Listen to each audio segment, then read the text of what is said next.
Hello दोस्तों, एक बार फिर से मैं हाजिर हूँ 2 अक्टूबर 2021 के डेली पीआईबी एनालिसिस के साथ। 1 अक्टूबर से हमने वापस पीआईबी स्टार्ट कर दिया है। जो पेंडिंग पीआईबी की वीडियोस हैं उनको जल्दी से जल्दी अपलोड करने की कोशिश की जाएगी। हालांकि अभी मैं करंट अफेयर्स पे फोकस कर रहा हूँ क्योंकि करंट अफेयर्स भी पेंडिंग है और वो जल्दी अपलोड हो सकते हैं, इसीलिए मैं पहले उन पर फोकस कर रहा हूँ। उसके बाद पीआईबी की पीडीएफ 8 सितंबर तक की टेलीग्राम ग्रुप में अपलोड हो गई हैं, उनको भी धीरे धीरे करके मैं अपलोड करता जाऊँगा। चलिए आज का पहला आर्टिकल देखते हैं। हाल ही में सक्सेसफुल फील्ड ट्रायल हुआ है जो नैनो यूरिया है उसके ड्रोन स्प्रे का, यानी नैनो यूरिया को ड्रोन से स्प्रे किया गया है सक्सेसफुली और इसका फील्ड ट्रायल हो गया है। ये हैं हमारे मनसुख मांडवी जी और ये है हमारा drone trial of nano urea. देखिए फील्ड ट्रायल हो गया है drone spraying of nano liquid urea. कहाँ पे हुआ है? भावनगर, गुजरात में। नैनो यूरिया बहुत समय से चर्चा में है। इफ्को ने इसको बनाया है। वर्ल्ड का पहला कंट्री हो गया है इंडिया जहां पर नैनो यूरिया लिक्विड को यूज किया जा रहा है।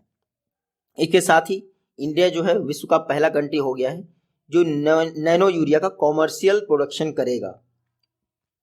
देखिए जून से ही आपका प्रोडक्शन स्टार्ट हो गया था और अभी तक 5 मिलियन बोटल्स यानी 50 लाख बोटल्स नैनो यूरिया जो है प्रोड्यूस की जा चुकी है, मैन्युफैक्चर की जा चुकी है। इससे फार्मर्स का टाइम भी बचेगा और जो स्प्रे की कॉस्ट लगती है वो भी बचेगी अगर ड्रोन स्प्रे सक्सेसफुल रहा। नैनो यूरिया लिक्विड ये हमारे लिए इंपॉर्टेंट टर्म हो जाता है किसी भी एग्जाम के लिए। इफ्को ने इसको बनाया है, वर्ल्ड की first nano urea liquid form है, फार्मर्स के लिए लॉन्च कर दी गई है। देखिए नैनो यूरिया कन्वेंशनल यूरिया को रिप्लेस करेगा और खास बात क्या है, ये जो वर्तमान डिमांड होती है यूरिया की उसको 50% से डिक्रीज करेगा। क्यों भाई डिक्रीज करेगा? क्योंकि इसकी एफिशिएंसी कन्वेंशनल यूरिया की एफिशिएंसी से डबल है। कैसे? देखिए जो कन्वेंशनल यूरिया है वो 30 से 40% तक इफेक्टिव होती है, लेकिन नैनो यूरिया लिक्विड 80% तक इफेक्टिव होती है। कन्वेंशनल यूरिया जिसमें 46% नाइट्रोजन होती है, इसको आप स्प्रे करते हैं, वो यूटिलाइज ढंग से हो नहीं पाती। फिर गवर्नमेंट ने नीम कोटेड यूरिया भी स्टार्ट किया लेकिन वो भी यूटिलाइज हो नहीं पा रही थी, तो गवर्नमेंट ने सोचा नैनो यूरिया लिक्विड का यूज़ किया है जो पौधों की पत्तियों से ही पेनिट्रेट होता रहेगा। तो इसीलिए इसका जो है नैनो यूरिया का इफेक्टिवनेस ज़्यादा है बजाय कन्वेंशनल यूरिया के। उसके अलावा एक 500 ml की बोतल में लगभग 40,000 मिलीग्राम पर लीटर नैनो लिक्विड यूरिया आ जाती है जो कि एक कन्वेंशनल यूरिया बैग से भी अधिक होती है। कन्वेंशनल यूरिया बैग मेरे ख्याल से 40 kg के आसपास रहता है। कुछ अपडेट किया है गवर्नमेंट ने, मुझे एग्जैक्ट नंबर नहीं याद है। तो आप देखिए एक बैग की जगह पर मात्र आधा लीटर की बोतल ही पर्याप्त है और इफेक्टिविटी जस्ट डबल है। तो जो रिप्लेस करेगा कन्वेंशनल यूरिया को 50% एफिशिएंसी बढ़ ही जाएगी। नैनो यूरिया को इंडिजिनसली डेवलप किया गया है nano biotechnology research centre Kalol, Gujarat द्वारा। इसको इफ्को की मदद से ट्रायल किया गया है। ड्रोन जो स्प्रे हुआ है उसको इफ्को ने ही किया है। इफ्को क्या है? इंडिया का बिगेस्ट कोऑपरेटिव सोसाइटी है। 1967 में स्टार्ट हुआ था, 57 कोऑपरेटिव शामिल है और ये इफ्को फर्टिलाइजर्स को मैन्युफैक्चर करता है, इसमें कोई डाउट ही नहीं है अपने को। अगला आर्टिकल है commission on air quality management से related. Commission on air quality management पिछले 2 साल से ही आप इसका नाम सुन रहे होंगे क्योंकि इसके पहले ईपीसीए था, इन्वायरमेंट पोल्यूशन कंट्रोल अथॉरिटी, जो कि सुप्रीम कोर्ट मैंडेट बॉडी थी, लेकिन commission on air quality management ने ईपीसीए को रिप्लेस कर दिया। अब देखते हैं commission on air quality management क्या कह रहा है। नेशनल कैपिटल रीजन में यानी एनसीआर एरिया में जो कंस्ट्रक्शन एंड डिमोलिशन एक्टिविटीज होती हैं उनसे जो भी एयर पोल्यूशन होता है, एयर पोल्यूशन का राइज होता है, एयर पोल्यूशन लेवल में राइज होता है, उसकी जानकारी पब्लिक को अवेलेबल होनी चाहिए। इसके लिए commission for air quality and management कहता है कि नेशनल कैपिटल रीजन में कंस्ट्रक्शन एंड डिमोलिशन साइट्स के आसपास एयर क्वालिटी को मैप करने के लिए एक वेब पोर्टल होना चाहिए और ये web portal Haryana, UP, Rajasthan और जो आसपास के स्टेट हैं उनको बनाना होगा। तो commission on air quality management इसने कहा है कि 500 स्क्वायर मीटर से ऊपर के प्रोजेक्ट यानी जो बड़े प्रोजेक्ट हैं उनका कंस्ट्रक्शन एंड डिमोलिशन एक्टिविटीज जो भी होती हैं उनकी यानी उस स्टेट की अर्बन लोकल बॉडीज की रिस्पॉन्सिबिलिटी होगी कि इससे होने वाले पोल्यूशन को वो वेब पोर्टल पर डालें ताकि पब्लिक जो है आसानी से इन पोल्यूशंस की जानकारी ले सके। ये देखिए इसमें जो वेब पोर्टल होगा PM 2.5 एंड PM 10 की जानकारी देगा क्योंकि कंस्ट्रक्शन एक्टिविटी में मोस्टली पर्टिकुलर मैटर ही जनरेट होते हैं। ये मैंडेटरी कर दिया गया है कि जितने भी कंस्ट्रक्शन एंड डिमोलिशन साइट्स होंगी 500 स्क्वायर मीटर से ऊपर, उनको PM 2.5 PM 10 सेंसर्स जो है साइट पर अवेलेबल करवाने पड़ेंगे, और उनका लाइव डैशबोर्ड जो एक्सेसिबिलिटी होगी वो CPCB के पास होगा, ताकि CPCB अपने वेब पोर्टल के थ्रू उनको दिखा सके कि इस एरिया में पोल्यूशन इतना है कंस्ट्रक्शन एक्टिविटीज़ की वजह से। तो मैंडेटरी रजिस्ट्रेशन हो गया है अब वेब पोर्टल पर इन सभी स्टेट्स के लिए जो भी NCR में लगते हैं, मतलब कि NCR में लगने वाले स्टेट्स को जो भी कंस्ट्रक्शन एंड डिमोलिशन एक्टिविटी हो रही होगी NCR रीजन की, उनको वेब पोर्टल पर जाना होगा और PM 2.5 और 10 की जानकारी देनी होगी। अब commission for air quality management, इसको देख लेते हैं। अक्टूबर 2020 में इसको बना दिया गया था, उसके बाद EPCA को डिमोलिश कर दिया गया। EPCA मतलब environment pollution prevention and control authority. EPCA supreme court mandated body थी, कोई भी संवैधानिक इसका दर्जा नहीं था, ना ही वैधानिक। हालांकि जो CAQM है, commission for air quality management, वो एक स्टैट्यूटरी अथॉरिटी है। कंपोजिशन क्या है? CAQM में सेक्रेटरी लेवल का एक चेयरपर्सन होता है, फर्स्ट चेयरपर्सन है MM कुट्टी। चेयरपर्सन का कार्यकाल क्या होता है CAQM का? 3 ईयर होता है, ठीक है। 70 वर्ष की एज तक वो रह सकता है। रीअपॉइंटमेंट भी होगा इसका मतलब, ठीक है, रीअपॉइंटमेंट हो सकता है। मेरे ख्याल से यहाँ पे नहीं लिखा है, एक बार अगली मिलेगा तो मैं बताऊंगा आपको। अगला आर्टिकल है, पीयूष गोयल जी ने पूरे विश्व का स्वागत किया है इंडिया की गोल्डन ग्रोथ स्टोरी में। देखिए, इंडिया की गोल्डन ग्रोथ स्टोरी अगले 25 वर्षों में उभर कर आएगी। इस समय पीयूष गोयल जी कई सारी मिनिस्ट्रीज के मिनिस्टर हैं। हाल ही में उन्होंने दुबई में India pavilion at expo, India pavilion को इनॉग्रेट किया, दुबई में जो एक्सपो हो रहा था वहाँ पर इंडिया पवेलियन को इनॉग्रेट किया। उसी दौरान इन्होंने पूरे विश्व का स्वागत किया है इंडिया की गोल्डन ग्रोथ स्टोरी में। ये देख लीजिए, पीयूष गोयल जी इंडिया के पवेलियन को इनॉग्रेट कर रहे थे दुबई के एक्सपो 2020 में। इन्होंने कहा कि हमने कोविड-19 से खुद को उबार लिया है। फिनेंशियल ईयर 2020 के फर्स्ट क्वार्टर के दौरान हमारी ग्रोथ रेट 20.1% रही है, जबकि लास्ट ईयर सेम क्वार्टर में 24.4% का क्या कॉन्ट्रैक्शन देखा गया था। अब कोई चीज़ जितना भी डाउनवर्ड जाएगी उतनी ही ऊपर आएगी।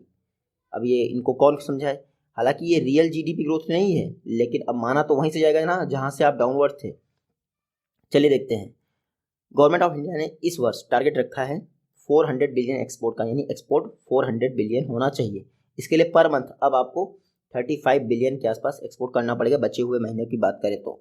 अगर ऐसा करते हैं तो जल्दी हम लोग $5 ट्रिलियन की इकॉनमी बन जाएंगे।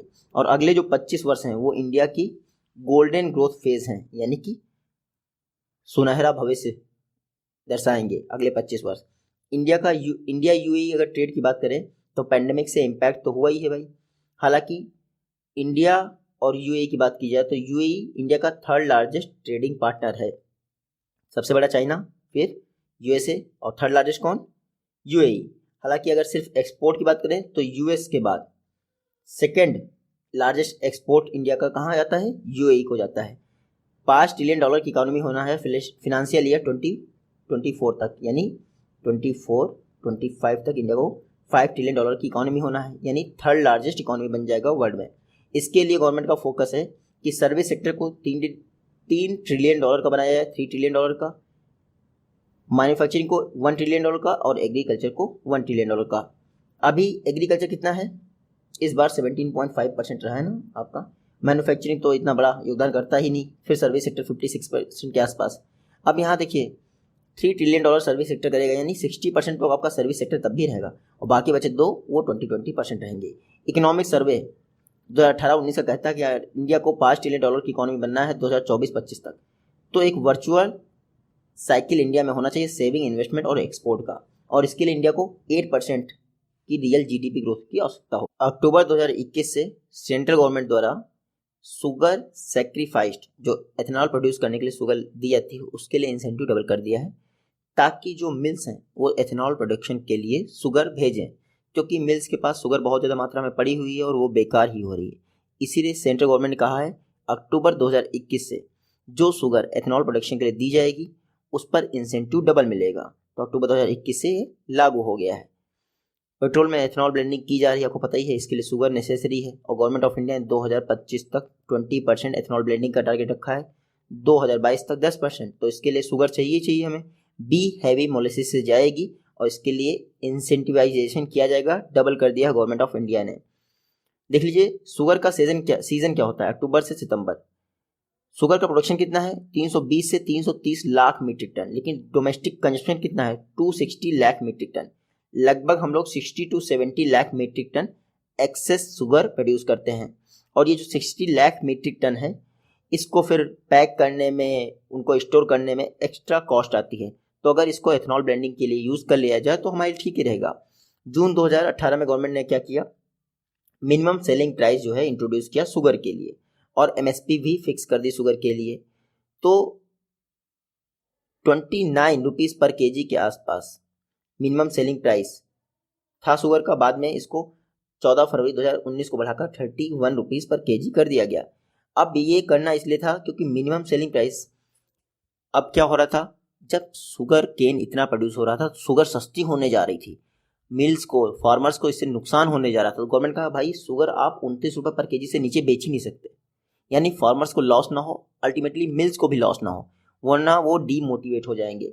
बाकी ये हमारे लिए इंपॉर्टेंट नहीं है। हाँ, 10% इथेनॉल ब्लेंडिंग 2022 तक टारगेट है, 20% इथेनॉल ब्लेंडिंग 2025 तक टारगेट है। और इसके लिए वर्तमान में जो ग्रेन बेस्ड डिस्टिलरीज की कैपेसिटी है वो 258 करोड़ लीटर के आसपास है। 2021-22 शुगर केन सीजन की बात करें तो 35 lakh metric tonne excess sugar ethanol के लिए डाइवर्ट की जाएगी और 2025 तक यही क्या होगा, 50 से 60 लाख मीट्रिक टन होगी जो एक्सेस शुगर होगी वो एथेनॉल के लिए डाइवर्ट की जाएगी, क्योंकि शुगर केन का प्रोडक्शन डे बाई डे बढ़ ही रहा है। बाकी यहाँ पर जो FRP है इस बार 290 रुपीज़ शुगर केन के लिए 290 रुपीज़ पर क्विंटल जारी किया गया है, क्योंकि लास्ट ईयर से 10% अधिक है। अब ये 290 रुपीज़ FRP जारी किया गया है, MSP इसके ऊपर आएगा, इसमें स्टेट गवर्नमेंट कुछ प्राइस ऐड करेगी। देखिए एग्जाम में आपसे पूछ सकते हैं कि शुगर केन के लिए MSP कौन जारी करता है, तो स्टेट गवर्नमेंट। FRP कौन का जारी करता है, लीगल प्राइस है FRP, याद रखिएगा, cabinet committee on economic affairs ये FRP जो है शुगर जो आपका शुगर प्राइस होता है उसके लिए देती है, शुगर केन के लिए। फेयर एंड रिम्यूनरेटिव प्राइस ये लीगल प्राइस है, क्यों, क्योंकि शुगर केन कंट्रोल ऑर्डर 1966 से इसको कानूनी अधिकार प्राप्त है और पूरे देश में यूनिफॉर्म होता है। ऐसा नहीं यूपी में अलग लग रहा है, कहीं और अलग रहा है। तो FRP गवर्नमेंट ऑफ इंडिया बढ़ा सकती है, घटा सकती है, जबकि MSP किसके हाथ में है, आपके स्टेट गवर्नमेंट के। अब मैं आपको बता दूं 22 क्रॉप्स के लिए MSP सजेस्ट किया जाता है CACP द्वारा, commission for agriculture cost and price. लेकिन कई जगह 23 देखा होगा आपने, 23 वो जो 23rd क्रॉप है वो शुगर केन ही है, उसके लिए FRP होता है। तो बस इतना ही अंतर रहता है। तो MSP 22 के लिए, FRP 23rd के लिए। अगला आर्टिकल है जल जीवन मिशन। जब से अनाउंस हुआ है तब से 5 crore tap water connection provide किए जा चुके हैं। देख लेते हैं, जब से जल जीवन मिशन अनाउंस किया गया है अगस्त 2019 से 25 महीने हो गए हैं, 5 करोड़ फैमिलीज को टैप वाटर कनेक्शन प्रोवाइड किया जा चुके हैं उनके घरों घर जाकर। 2019 में जब ये लॉन्च किया गया तो रूरल एरियाज में टोटल लगभग 19 करोड़ हाउस होल्ड थे। कितने, 19 करोड़ के आसपास घर थे, जिसमें से 17% के पास टैप वाटर कनेक्शन था।